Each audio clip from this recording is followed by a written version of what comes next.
स्वागत है आपका अपने यूट्यूब चैनल स्टडी विद अमन कुल में। तो आज की इस वीडियो में हम प्री बोर्ड एग्जामिनेशन क्लास 12 का मैथ्स का आपका पेपर था मॉर्निंग शिफ्ट का। इसके आंसर के देखेंगे। 3 घंटे का पेपर था, 80 मार्क्स का। तो ये आपको सेक्शन पता है 38 टोटल क्वेश्चन थे। 5 सेक्शन थे, section A B C D E. Section A में 1 से 18 तक के मल्टीपल चॉइस क्वेश्चन थे और 2 question research and reason. Section B में 21 से 25 क्वेश्चन 2 मार्क्स के थे। सेक्शन सी में 26 से 31 3 मार्क्स के थे और सेक्शन डी में 32 से 35 4 मार्क्स के थे, सॉरी 5 मार्क्स के थे। और बाकी 36 37 38 आपकी केस बेस्ड स्टडी थी और जो कि 4 नंबर की थी और एक क्वेश्चन 2 नंबर का।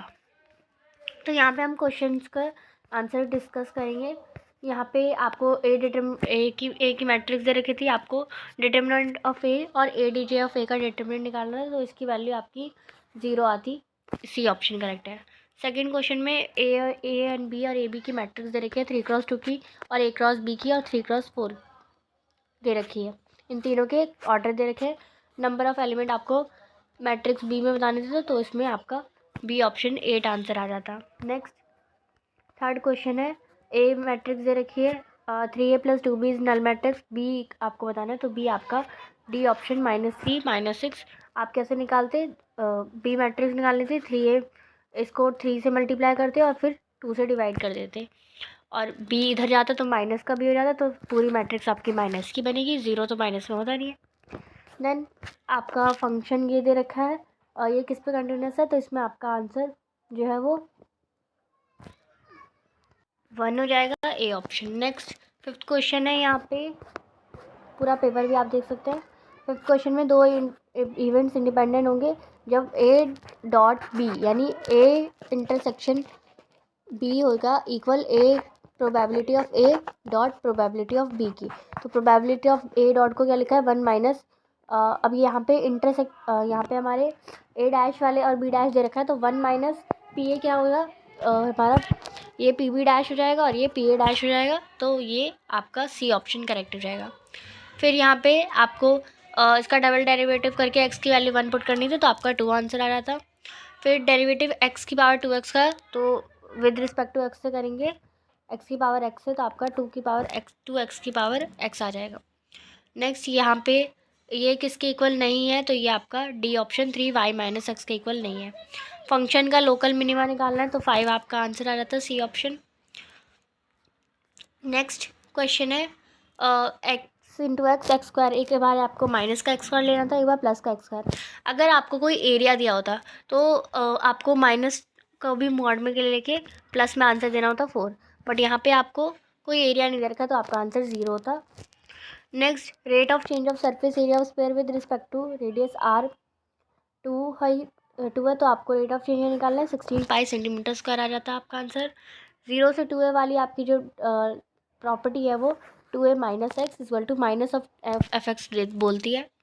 देन आपको डिग्री बतानी है डिफरेंशियल, तो हाईएस्ट ऑर्डर 3 है और 3 की पावर कितनी है, डिग्री कितनी है 2 है, तो यहाँ पे 2 आपका आंसर आता। नेक्स्ट डिफरेंशियल इक्वेशन होमोजीनियस नहीं होगी अगर एफ वाई हमारे sine x plus sign of पानी में एक्स हो जाता। नेक्स्ट क्वेश्चन देखते हैं, यूनिट वेक्टर परपेंडिकुलर इसके होगा तो वो के कैप हो जाएगा। नेक्स्ट मैग्नीट्यूड ऑफ बी के इक्वल है, आपको इसकी वैल्यू बतानी है, तो वो 2b² आ जाएगी। नेक्स्ट इसमें से क्या नहीं है ट्रू, तो वो cos 2a alpha plus cos 2 beta वो स्क्वायर होता है, 2 अल्फ़ा नहीं होता, तो ये सही नहीं है। देन इसका डेरिवेटिव करेंगे, इसका इंटीग्रेशन करेंगे, तो आपका a आ जाएगा e की पावर x की पावर x की cube plus x square. Then ये आपका 19 क्वेश्चन, इसमें आपको दे रखा है cos इनवर्स cos 25/3 इक्वल होता है π/3 के, तो यस ट्रू है। जो रेंज है प्रिंसिपल वैल्यू की वो 0 से पाई है, तो ये भी सही है और सही एक्सप्लेन भी करिए, ए ऑप्शन यहाँ पे आपका आ जाएगा। नेक्स्ट 2 नॉन जीरोस वेक्टर हैं ए एंड बी, तो a cross B cross A के इक्वल नहीं होता है, minus of B cross A के इक्वल होता है। A dot B dot A के इक्वल होता है, तो यस असर्शन हमारा गलत है, assertion is false, reason is true, D option आपका करेक्ट है। अब यहाँ पे आपको आगे क्वेश्चंस दे रखे हैं, आपको डायरेक्शन कोसाइंस निकालने थे गिवन वेक्टर के, तो वो आप पोजीशन वेक्टर माइनस करके कर सकते थे। अथवा में ये ए दे रखा है, ये बी दे रखा है, सी दे रखा है, ये फॉर्मूले में डालना है, बी प्लस सी का ए क्रॉस कर देना है, फिर उसका मैग्नीट्यूड निकालना है। देन इवैल्यूएट करना है ये वैल्यूज़, तो इसके हम आंसर मार्किंग स्कीम से आप मैच कर सकते हैं, क्योंकि पूरा सॉल्यूशन आपको पता है आपको कैसे करना है, बट हम इसके आंसर मैच कर लेंगे। देन यहाँ पे पूरा मैं आपको पहले पेपर दिखाती हूँ, फिर हम इसके सॉल्यूशन देखेंगे। ये आपको डेरिवेटिव दे रखा था, तो यही वैल्यू आपको इसमें पुट करके सॉल्व करनी थी। फिर ये tan इनवर्स क्या इंक्रीजिंग होगा डोमेन में, तो हाँ होगा, और आप इसे सॉल्व करके दिखाना था। देन ये सॉल्व करना था आपको, और ये दो मैट्रिक्स दे रखी है, और यहाँ पे आपको ए बी यूज़ करते हुए इनकी वैल्यू निकालनी थी। देन ये इंटीग्रेशन हमारा बाय पार्ट से हो जाता, और ये हमारा प्रॉपर्टी वाला क्वेश्चन यहाँ पे लग जाता। देन ये आपको डी एक्स को डी टी के रिस्पेक्ट में, डी वाई को डी टी के रिस्पेक्ट में, और उनको डी वाई को डी एक्स से डिवाइड करके आपका π/4 पे वैल्यू आपकी आ जाती है यहाँ पे। और ये नेक्स्ट क्वेश्चन यहाँ पे डिस्टेंस निकालना है, तो यहाँ पे आप देख सकते हैं दोनों इक्वेशन सेम है, तो लाइन स्क्यू लाइन्स है, और स्क्यू लाइन्स के लिए फॉर्मूला आपका B cross A2 - A1 upon में B1 का मैग्नीट्यूड, ये आपका फॉर्मूला है। देन यहाँ पे मीन वैल्यू निकालनी थी, आपको मीन निकालना सिखाया गया, वो करना था। देन यहाँ पे रिफ्लेक्सिव सिमेट्रिक और ट्रांजिटिव प्रूफ करना था, और ऊपर ऑन टू और 1 1 प्रूफ करना था।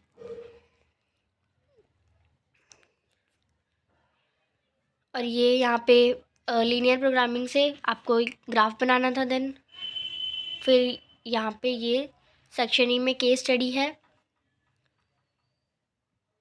केस स्टडी आपको सॉल्व करनी थी, मैं अभी आपको इसके सॉल्यूशन दिखाते हैं। और ये दूसरी केस स्टडी, और ये तीसरी। एमसीक्यू मैंने आपको मार्क करा दिए थे। फर्स्ट पार्ट का आंसर आपका आप मैच करेंगे, डायरेक्शन रेशियो आपके -1 2 2 है, और डायरेक्शन कोसाइन आपके -1, 3 2, 3 और 2, 3 है।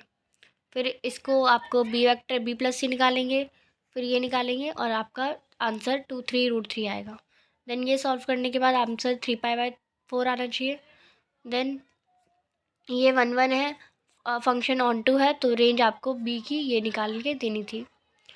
देन ये दे रखा है y², तो डिफ्रेंशिएट करेंगे बोथ साइड, तो ये आपका आंसर आ जाएगा। फिर अगेन डिफ्रेंशिएट करेंगे, तो ये आपका 0 के इक्वल हो जाएगा। फिर फंक्शन दे रखा है, और ये स्ट्रिक्टली इंक्रीजिंग है इस डोमेन पे।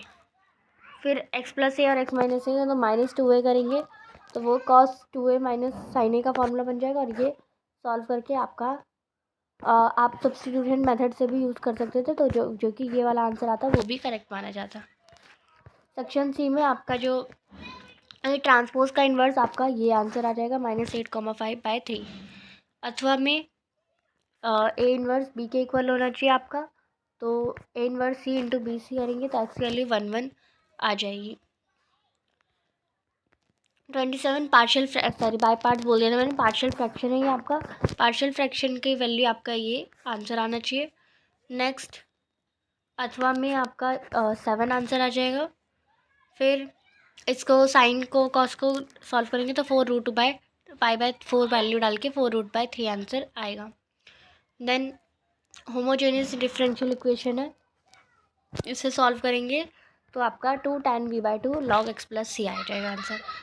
और जनरल सॉल्यूशन x की वैल्यू और वैल्यू 1 पुट करके, और y की वैल्यू π/2 पुट करके हमें c की वैल्यू 2 आ जाएगी, और c ऐसे लिखना है आपको। देन फिर ये लीनियर डिफरेंशियल इक्वेशन है, इंटीग्रेटिंग फैक्टर निकालेंगे, sec² x आ जाएगा। और ये सॉल्यूशन जो दे रखा है उसका सॉल्व करेंगे, तो ये आपका x की value 0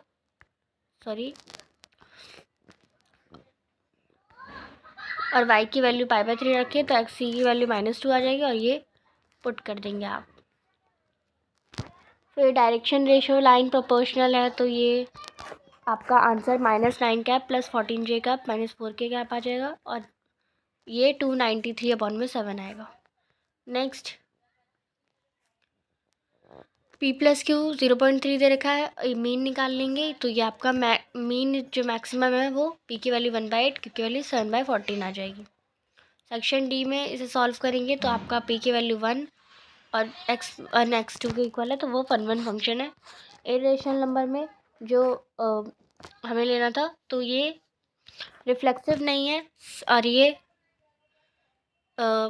x Y is also नहीं, यानी ये सिमेट्रिक है और ये ट्रांजिटिव भी नहीं है। तो any correct example for reference and transitive part must be accepted.